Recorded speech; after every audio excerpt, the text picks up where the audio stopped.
সংগ্রামী ভাই, আপনারা সকলে জানেন দেশের বর্তমান পরিস্থিতিতে 31 দফার প্রস্তাব করেছেন, তা বর্তমান সময়ে অনুরোধ করছি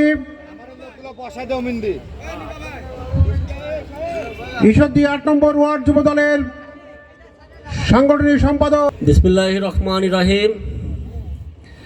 বাংলাদেশ জাতীয়তাবাদী স্বেচ্ছাসেবক দল, আমাদের মধ্যমণি স্বেচ্ছাসেবক দলের আইডল জনাব মেহেদী হাসান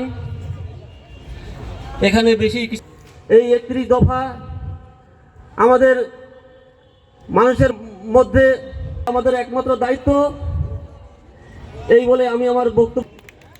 সক্ষমতা থাকে না, তাই গরিবরা শুধু গরিবই থেকে যায়। তার মানে বাংলাদেশের অর্ধেকেরও বেশি মানুষ নিষ্পেষিত অবস্থায় বিরাজ করছে। এই ডাক্তারেরও তো কিছু করার নাই। এই ডাক্তার কেন প্রাইভেট দিবে না হাসপাতাল? কারণ সে নিজেও তো বেশি আয় করতে পারছে না সরকারিভাবে।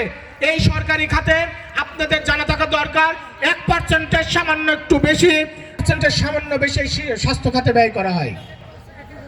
আপনাকে যে ওষুধটি দিবে, ওষুধটি কিনবে কোত্থেকে?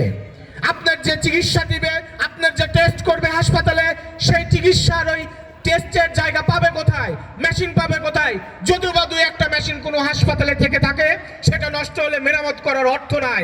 1%-এর সামান্য বেশি দিয়ে কিভাবে সেই চিকিৎসা খাতের সেই হাসপাতাল মেরামত? তাই আমাদের প্রাণপ্রিয় নেতা জনাব তারেক রহমান সিদ্ধান্ত নিয়েছেন, এই হাসপাতালে অবশ্যই বাংলাদেশের জিডিপির 5%-এর বেশি হলে 5% ব্যয় করার সিদ্ধান্তকে প্রয়োজন হলে বৃদ্ধি করবেন ইনশাল্লাহ।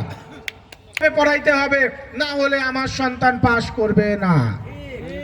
কিন্তু ওই শিক্ষকও তো নিরুপায়। এই সামান্য বাজেটে কিভাবে এই শিক্ষকের অবস্থা বেতন বাড়াবে? তাই শিক্ষক যখন তার সন্তানের কাছে যাবে, তার পরিবারের কাছে যাবে, তখন ওই শিক্ষক তো সন্তানের কাছে, পরিবারের কাছে মাথা উঁচু করে দাঁড়াইতে পারবে না। সে আয় তো সে পাচ্ছে না।